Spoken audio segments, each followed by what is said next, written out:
오늘 함께 나눌 하나님의 말씀 다니엘서 1장 1절에서부터 2절입니다. 다 같이 한 목소리로 보겠습니다. 시작.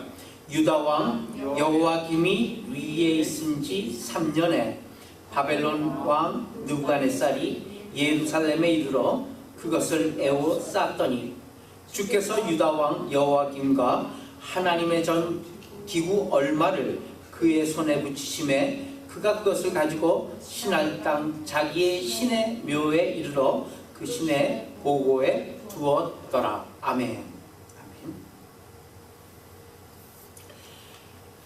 이스라엘은 남북으로, 우리나라와 같이 남북으로 갈라집니다.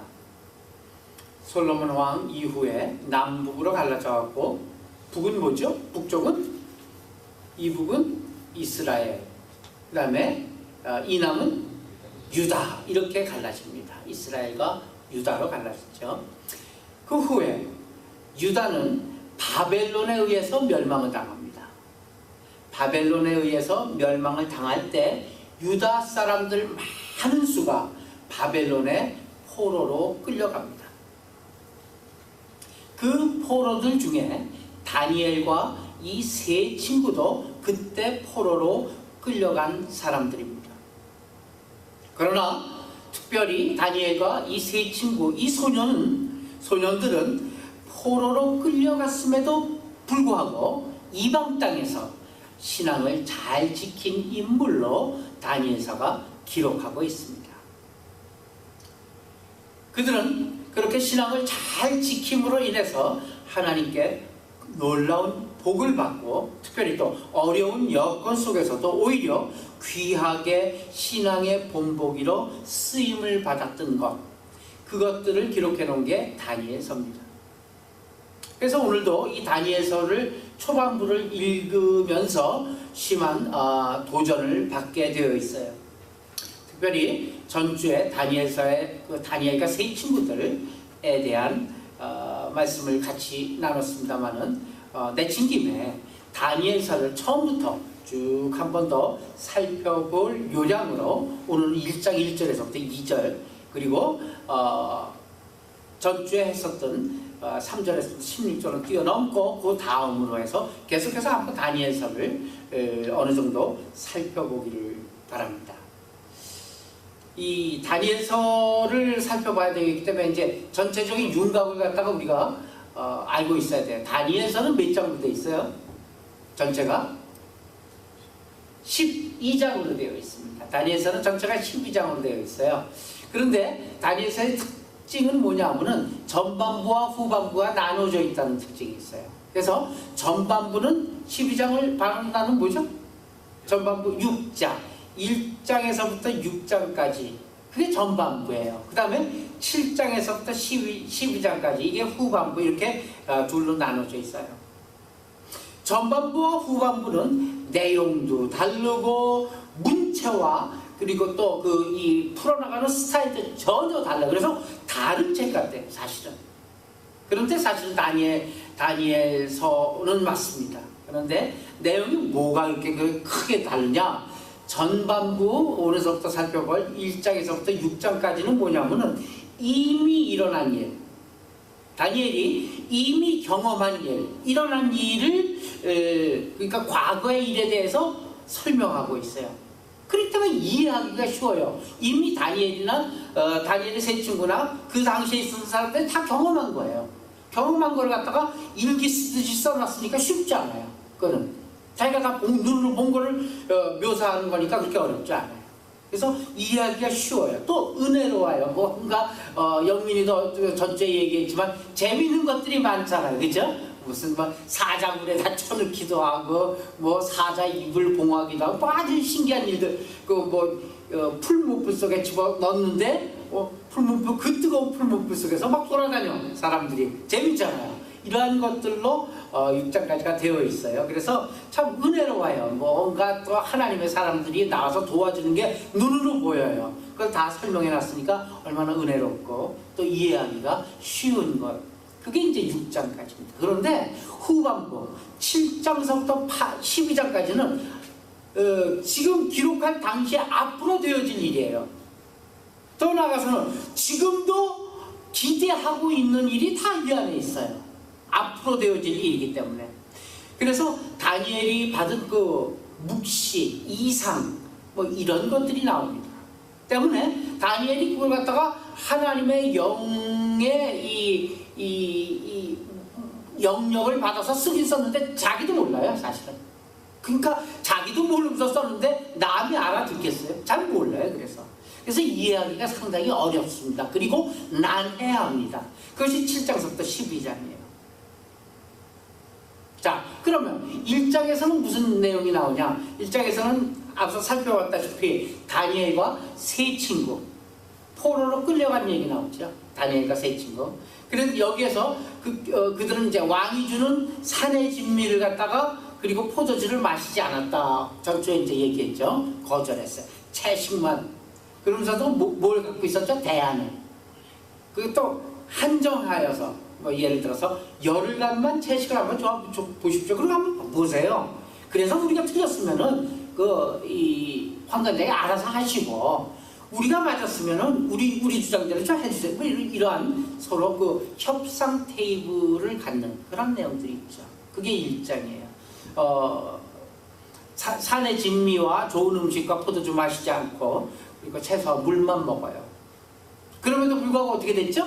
그들은 동료들에 비해서 훨씬 건강하고 아주 얼굴 보기도 좋았다. 이런 기록이 있습니다. 그 기록이 그렇게 기록한 이유는 뭘까요? 1장에서는 주장하고자 하는 것이 무엇입니까? 하나님께서 지켜주시고 하나님께서 복을 주셨기 때문에 가능하다 이 얘기입니다. 그렇죠? 거기서 주장되는 건 뭐냐면 하나님께서 힘주시고 하나님께서 함께 하시면은 물과 채소만 먹더라도 훨씬 더 나아질 수 있다. 왜? 하나님이 뒷감당을 해주시기 때문이다. 이런 내용으로 1장이 되어 있습니다. 2장, 이제 다음 주에 살펴볼 거죠. 2장에서 뭐냐면 다니엘이 바벨론 왕 느부갓네살의 꿈을 해석하는 장면이 나옵니다. 꿈하면 요셉이 꿈 해석해서 총리 되듯이 꿈을 해석하는 장면이 또 나와요. 그래서 느부갓네살의 노염을 사서 죽게 되었던 많은 사람들이 다니엘 덕분에 다 살게 되는 그러한 역사를 갖다가 2장에서 살펴볼 수가 있습니다. 3장에서는요. 다니엘의 세 친구 메드락, 사드락, 메삭, 아벳느고 세 친구가 느부갓네살이 뭐라 그러냐면 금신상이 절해. 이게 절하는 것이 여기에 바벨론에 살면 다 절해야 돼. 그런데 금신상에다 절하지 않겠다고 해요. 그래서 어떻게 됩니까? 풀무불 속에, 풀무불이 뭐냐면 쇠고기는 그 불이잖아요. 7배나 뜨거운 풀무불 속에다 집어던져줘요. 그래서 어떻게 되죠? 하나님이 사자를 보내서 그 뜨거운 불 속에서도 타지 않고 불 속에서 막 놀고 있었잖아요. 같이 구해줬다. 그런 구원의 역사, 그런 걸 갖다 3장에서 아주 그냥 재밌게 읽을 수가 있습니다. 4장에서는요. 다니엘이 느부갓네살 왕의 꿈을 두 번째로 해석해 주는 부분이 나옵니다. 그래서 똑같은 내용이죠. 2장이나. 그리고 5장에서는 벨사살이라는 왕이 등장합니다. 벨사살 왕은 뭐예요? 느부갓네살이 우리 지금 오늘 본문에서 읽었던 느부갓네살이 가져온 예루살렘 성전의 기명. 그러니까 기명이라는 게 뭐냐 하면은 제사 지낼 때 사용하는 그 금그릇들이에요. 그 기명, 즉 거룩한 이 성전에서 쓰는 기구들을 가져다가 벨사살 왕이 뭐하죠? 거기다 술 따러 내가 먹자. 내가 신이다. 내가 니들의 신이야. 이렇게 술을 담아 마신 겁없는 임금 벨사살 왕이 나옵니다. 그래서 죽게 되죠. 벨사살 왕은 끝. 하나님을 모독하다가 하나님의 심판에 의해서 바벨론까지도 몽창 몰락하게 되는 그런 멸망의 이야기가 5장에 기록되어 있어요. 그리고 나머지 6장은 뭡니까? 다니엘이 다리오 왕 때 모함을 받아서 이제 바야흐로 어디에 던져져요? 사자굴에 던져져요. 그렇지만 함께 하시는 하나님께서 사자 어떻게 했죠? 사자의 입을 봉해놨어요. 그래서 다니엘을 지켜줬어요.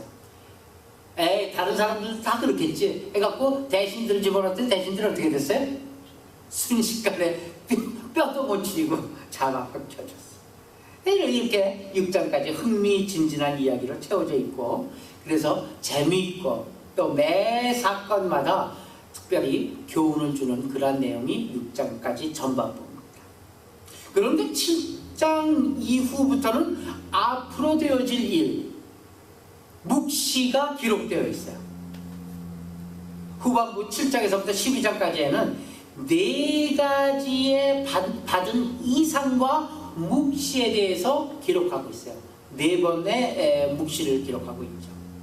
그렇게까지가 이 다니엘서의 전반적인 개요입니다.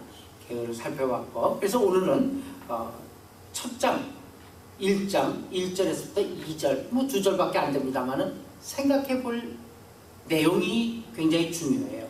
굉장히 중요한 내용이 각 절마다 하나씩 있어갖고 그냥 지나칠 수가 없어서 1절, 2절 갖다가 띄어서 생각하면서 오늘 본문을 가지고 말씀을 나누고자 합니다. 자, 1절에서부터 2절을 생각하면서 제목을 뭐라고 썼어요? 믿는 자의 기준. 믿는 자의 기준이라는 제목을 놓고 말씀을 나누겠습니다. 1절 한번 다시 한번 읽어주시죠. 시작. 유다 왕 여호야김이 위에 있으신 3년에 바벨론 왕 느부갓네살이 예루살렘에 그것을 빼앗았더니. 네. 유다 왕 여호야김이 위에 있은 지 3년에 바벨론 왕 느부갓네살이 예루살렘에 이르러 그것을 에워쌌더니, 이렇게 돼 있어요. 지금 이 다니엘서를 작성하고 있는 다니엘은 어디에 있어요? 네? 어디에 있죠 지금? 바벨론이에요. 바벨론에 끌려가 있어요. 근데 중요한 게 있어요. 바벨론에 있으면서 바벨론의 총리직에 높은 자리에 앉아서 귀하게 쓰임받고 있어요. 그러면서 그는 과거 자신이 끌려올 때 유다에서부터 끌려오게 된 배경을 얘기하는 거예요. 그런데도 어떤 왕을 앞세우고 있느냐? 지금 이 다니엘은 바벨론 나라의 총리예요. 바벨론 나라의 총리면은 그 총리가 누구를 보좌하죠? 바벨론 왕이죠. 바벨론 왕을 보좌하는 총리입니다. 분명히. 그렇죠? 그런데 어떤 왕을 앞세우고 있냐면은 바벨론 왕 느부갓네살이 아닌 맨 처음에 뭐라고 돼요? 유다 왕 여호야김을 앞세우고 있어요. 굉장히 중요한 거예요. 뭐 이런 얘기죠. 전 남미의 어느 나라에서 일본 사람이 이 대통령이 된 적이 있죠. 대통령인가 총리인가 된 적 있잖아요.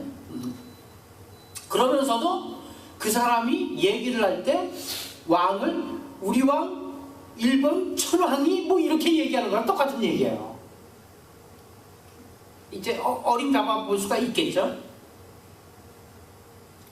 유다 왕 여호야김이 위에 있은지, 꼭 자기가 유다에 있고 자기의 왕은 유다 왕 여호야김이라고 지금 이야기하고 있는 거예요. 어디에 있으면서? 바벨론에 있으면서. 무엇으로 있으면서? 바벨론의 총리 대신으로 있으면서. 그 다음에 보면 또 재밌어요. 바벨론 왕 느부갓네살이 예루살렘에 이르러 예루살렘에 이르렀다고 하고 있어요. 이르렀다는 말은 갔다는 얘기예요? 왔다는 얘기예요? 뭐예요? 예루살렘에 갔다는 얘기예요? 예루살렘으로 왔다는 얘기예요? 이르러 왔다는 얘기죠. 왔다는 얘기죠. 그렇죠? 곧 다시 바꿔서 한번 써본다면 느부갓네살 왕이 예루살렘에 와서예요. 그럼 자기는 지금 어디 있어요? 예루살렘에 있는 걸로 가정하고 있잖아요. 그렇죠? 실제적으로 어디 있어요? 바벨론에 있어요. 다니엘은 지금 마치 자신이 어디에 있는 것처럼 기록하고 있어요? 예루살렘이에요. 이것이 중요한 거예요. 예루살렘에 있는 것처럼 말하고 있는 거예요. 다시 말해서 다니엘은 비록 포로로 끌려갔지만 그 마음속에는 여전히 항상 나의 하나님, 나의 하나님의 택하신 백성, 다시 얘기하면 하나님의 선민, 유다 왕국의 사람이라는 그 자긍심, 그 긍지, 그 자부심이 그대로 갖고 있는 거예요. 포로로 끌려가서 갖고 있다는 것도 좀 생각해 볼 수 있어요. 근데 이 사람은 지금 바벨론에서 2인자로 있으면서도 바벨론의 총리 대신이 아니라 여전히 자신은 유다 백성임을 분명히 갖고 있습니다. 이게 사실은 이 다니엘만 갖고 있는 것이 아니라 이스라엘 사람들이 다 갖고 있잖아요. 이스라엘 여기에 지금 미국 움직이는 사람들이 누구예요? 유대인들이에요. 미국을 실질적으로 움직이고 있는 사람도 유대인들이에요. 그들이 미국을 사랑하면서 움직일까? 아니에요. 모든 것이 다 자기 민족인 히브리 민족을 중심으로 해갖고 생각을 하고 있어요. 굉장히 중요한 겁니다. 제가 한국에 있을 때요, 아는 친구들이 먼저 미국을 왔다 갔다 하는 그 친구나 미국에 이민 간 친구들이 있어요. 뭐라 그러냐면 미국으로 갔다라 그러지 않고 뭐라 그래요? 미국에 뭐라고 해요? 미국에 들어갔다 그래요.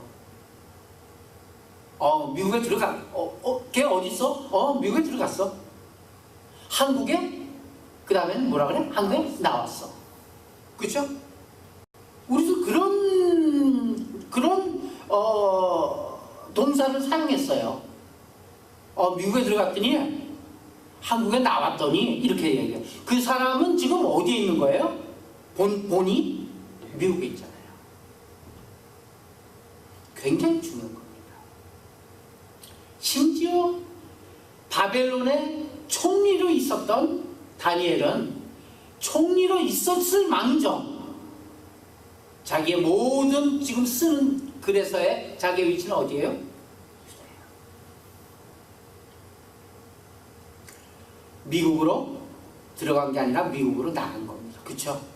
우리는 한국으로 나오는 것이 아니라 한국으로 들어와 보니 어디예요? 우리는 절대로 아메리칸이 아니에요. 그렇죠? 코리안 아메리칸이에요.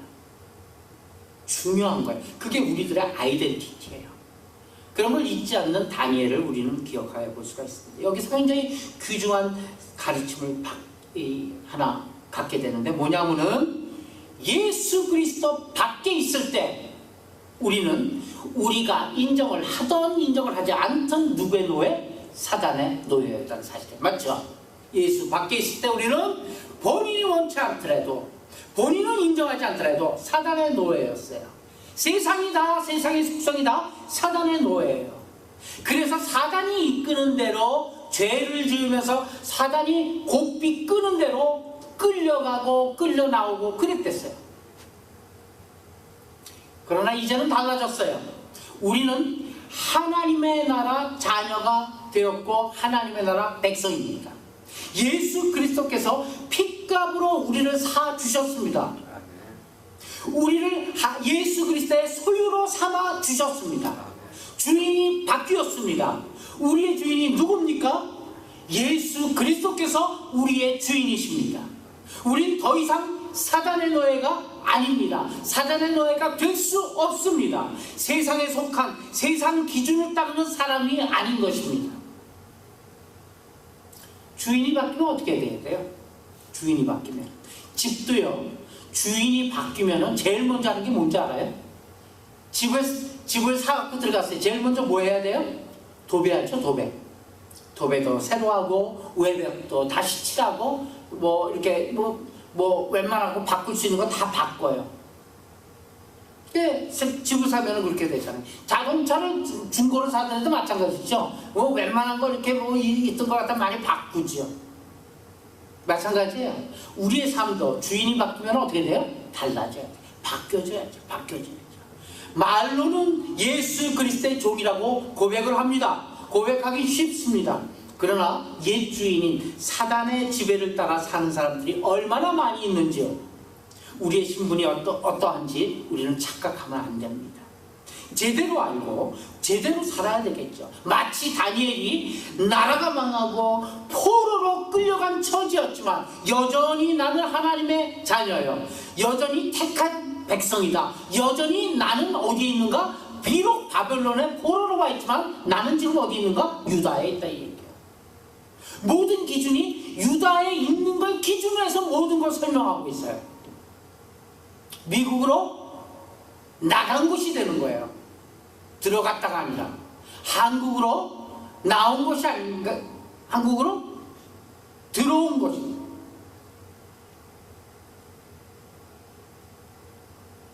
그 자부심, 그 긍지, 그 위치, 그 정체성, 이것을 잃지 않고 살아야만 되는 것이죠. 그것을 지금 다니엘을 통해서 우리는 깨닫고 있습니다. 물론 사실 지금 상태가 어렵고 힘들게 되면은 과거를 돌아보게 돼요. 그리고 과거를 아쉬워하게도 돼요. 후회하고 안타까워하기가 손쉽습니다. 그게 더 쉬워요. 그렇게 하기가. 그러나 현 상태가 넉넉하여서 별반 어려움이 없고 아쉬움이 없게 되었을 때 쉽게 그 어려웠던 과거를 잊게 되거나 애써 잊으려고 하는 것이 일반적인 정서입니다. 그러나 다니엘의 경우는 현재 입장이나 현재 위치가 뭐예요? 옛날보다 어때요? 훨씬 좋죠. 옛날엔 그냥 유다의 어느 귀족의 자녀예요. 그거예요. 그런데 어떻게 해요? 지금은 현재 입장은 바벨론의 총리예요. 세상적인 차원에서는 뭐예요? 크게 출세한 경우예요. 엄청 출세한 거죠. 그것도 그때 당시에 최강국 바벨론의 총리 대신에 애써서 과거 패망국 왕족의 입장과 그때 기준으로 되돌아볼 필요가 없는 위치입니다. 그렇죠? 그러나 그의 정체성은 더없이 하나님의 백성에 대한 긍지를 잃지 않음에 있었다는 사실이에요. 이게 굉장한 거예요, 사실은. 한번 생각해 보세요. 내가 다니엘이 되었다라고 한번 생각해 보세요. 그것이 그에게 펼쳐진 세상을 사는 기준이요, 자랑이었습니다. 그의 자랑은 남의 나라 가서 총리 대신한 것이 자랑이 아니라 그냥 귀족의 자녀로 살망정 유대인으로서의 자랑이 더욱더 큰 겁니다. 왜냐하면 그에게 주어진 모든 환경과 모든 조건은 그가 믿고 의지하는 하나님께서 마련해 주신 것이라는 걸 알고 믿기 있었던 그 믿음 때문입니다. 바벨론의 총리도 하나님께서 해주신, 마련해 주신 것이기 때문에 그 원천이 되는 하나님 나라, 원천이 되는 그 하나님의 민족, 유다 민족이 먼저였다는 사실이에요. 이것이 그를 지켜준 살아있는 신앙이었습니다. 마찬가지 우리도 나는 예수 그리스도의 종이다. 이제는 예수 그리스도의 말씀이 기준이요, 이를 따라 순종하면서 살아야 한다는 그 긍지, 그 자부심, 그 사명감, 그것을 잊어서는 결코 안 될 것입니다. 세상을 보는 시각도, 세상을 보는 기준도 달라져 있어야만 된다는 사실입니다. 우리의 시선이, 그리고 우리의 기준이 세상의 기준을 뛰어넘어 하나님의 기준으로 세상을 바라보고 하나님의 그 시각에서 세상을 바라보는 그러한 헤아리 열린 예수님의 이름으로 축원합니다. 아멘. 2절 한번 살펴보시죠. 시작. 주께서 유다 왕 여호와김과 하나님의 전 기구 얼마를 그의 손에 붙이시매 그가 그것을 가지고 신할 땅 자기 신의 묘에 이르러 그 신의 보고에 두었더라. 이 절 맨 처음에 뭐부터 시작해? 이 절이? 주께서예요. 주께서. 인간적인 견지에서 보면은 바벨론 왕 느부갓네살이 자기의 힘과 자기의 능력으로 예루살렘으로 쳐들어와서 예루살렘을 포위하고 하나님의 이 기구도 탈취해 간 것 같지만 실제로는 누가 그렇게 한 것이에요? 하나님이에요. 주께서 하신 것이라는 얘기예요. 모든 역사를 주관하시는 분은 하나님이십니다. 주께서 유다왕 여호와김과 하나님 전해기구 얼마를 이렇게 기록한 것을 우리는 주목하기를 바랍니다.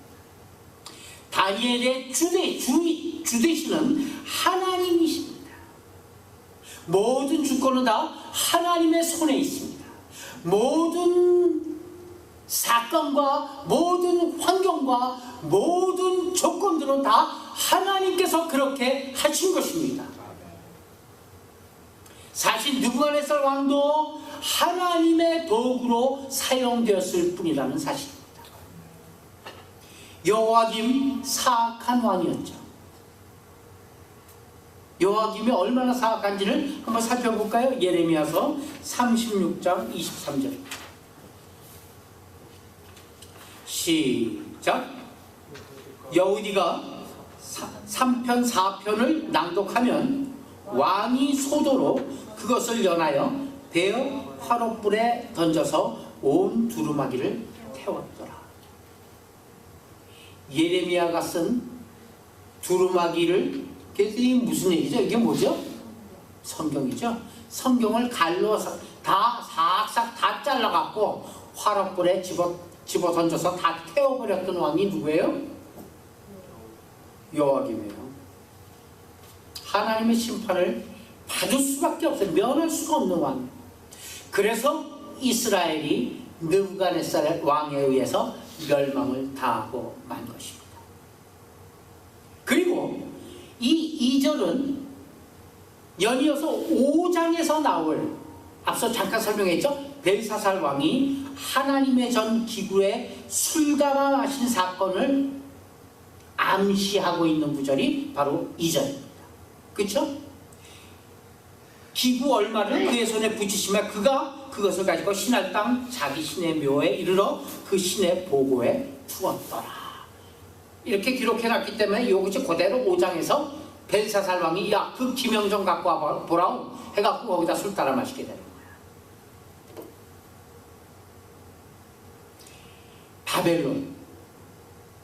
바벨론은 신할 땅 평지에 세워진 나라입니다. 바벨론의 기원을 잠깐 살펴보고 돌아오죠.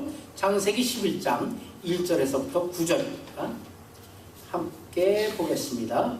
온 땅에 구음이 하나요 언어가 하나이었더라. 이에 그들이 동방으로 옮기다가 신할 평지를 만나 거기 거하고 서로 말하되 자 벽돌을 만들어 견고히 굽자 하고 이에 벽돌로 돌을 대신하여 역청으로 진흙을 대신하고 또 말하되 자 성과 대를 쌓아 대 꼭대기를 하늘에 닿게 하여 우리 이름을 내고 저 온 지면에 흩어짐을 면하자 하였더니 여호와께서 인생들의 쌓는 성과 대를 보시려고 강림하셨더라. 여호와께서 가라사대 이 무리가 한 족속이요 언어도 하나이므로 이같이 시작하였으니 이후로는 그 경영하는 일을 금지할 수 없으리라. 자 우리가 내려가서 거기서 그들의 언어를 혼잡게 하여 그들이 서로 알아듣지 못하게 하자 하시고 여호와께서 거기서 그들을 온 지면에 흩으신 고로 그들이 성 쌓기를 그쳤더라. 그러므로 그 이름을 바벨이라 하니 이는 여호와께서 거기서 온 땅의 언어를 혼잡게 하셨음이라. 여호와께서 거기서 그들을 온 지면에 흩으셨더라. 이게 바벨론의 시작입니다. 바벨론의 효시죠. 바벨론으로부터 그 말이 다 흩어지고 사람들도 다 흩어지게 되죠. 이 바벨론은 신할 평지에 세워진 나라입니다. 노아 홍수 뒤에, 창세기에 보게 되면 노아 홍수가 있었죠. 노아 홍수 뒤에 퍼졌던 인류가 신할 평지로 모여들어요. 그때는 노아 홍수가 끝난 다음에 쭉 사방에 흩어져 있었거든요. 그게 신할 평지로 전부 다 3, 3, 5 모여들게 되었어요. 그래서 그들이 뭐라 하면 더 이상 흩어지지 말자. 흩어져갖고 연약한 것보다는 우리 같이 뭉쳐갖고, 뭉치면 살고 흩어지면 죽는다 해서 뭉쳐서 더욱더 견고하게 하고, 성도 높이 쌓아서 이 도둑도 막고, 재해로부터도 막고, 다시는 홍수로부터도 우리가 그렇게 죽지 말자. 높이 성을 쌓게 되면은 홍수가 아무리 나도 끄떡없이 산다. 그래서 높은 탑을 쌓았어요. 그 탑이 뭐라고요? 그 탑이 무슨 탑이죠? 바벨탑이에요. 바벨론은 이렇게 이 신할 평지를 중심으로 세워진 나라입니다. 그리고 또 그 평지에다 세워진 나라에서 표현도 벽돌을 만들어서 견고히 굽자. 옛날까지는 뭘 했어? 그냥 원래 있는 자연스러운 돌로 쌓아갖고서 성을 만들었거든요. 그거 하지 말자. 벽돌을 만들자. 벽돌을 만들어서 견고히 굽자. 그래서 벽돌로 대신하고, 벽돌을 돌로 대신했어요. 그 다음에 또 뭐예요? 역청으로 진흙을, 옛날에는 진흙을 달라붙여갖고 성을 올렸거든요. 근데 그거 말고 역청을 쓰자. 그래서 튼튼히 성을 올려서 흩어짐을 면하자. 이게 무엇입니까? 인간 중심의 인본주의 사상의, 인본주의 세상의 상징입니다. 사람이 지혜를 다 짜내서 우리가 우리 힘으로 우리를 보호하고, 우리 힘으로 함께 모여서, 흩어지지 말고 함께 모여서 우리 힘으로 잘 사는 나라를 건축해보자, 건설해보자. 그 나라가 바벨론이에요. 우리가 오늘 기억해야 할 것은 모든 주권은 누구께 있다고요? 하나님께 있다. 하나님께 있다는 사실입니다. 인본주의 사상, 인간 중심의 사상, 바벨론 사상입니다. 바벨탑 사상입니다. 기어이 하나님께서 멸하십니다. 모든 주권은 다 하나님께 있음을 믿으시길 바랍니다. 그것이 사실입니다. 모든 것은 하나님께서 다스립니다. 여호와김 왕도, 느부갓네살 왕도 다 하나님께서, 주께서 허락하셨기 때문에 그렇게 주께서 그들을 사용해 쓰신 것입니다. 하나님 모든 것을 다스리는 것을 우리는 믿고 있어야만 됩니다. 내 힘, 내 능력을 의지하면 패할 수밖에 없다는 사실. 그러나 섭리는 하나님께서 하시고 주권도 하나님께 있다는 진리를 잊지 않을 때, 그래서 하나님 앞에 머리 숙이고 하나님 앞에 무릎 꿇고 하나님 앞에 의지하고 하나님으로 더불어 삶을 살아갈 때 늘 하나님께 도우심을 구하는 우리는 하나님께서 먹이시고 하나님께서 살리실 줄 믿으시길 바랍니다. 그 하나님을 믿는 사상, 하나님께 충성하는 사상, 하나님만을 의지하는 그러한 이 다니엘과 세 친구와 같은 그런 마음과 그러한 믿음으로 오늘을 살아가는 우리 모두가 되시길 예수님의 이름으로 축원합니다. 기도합시다.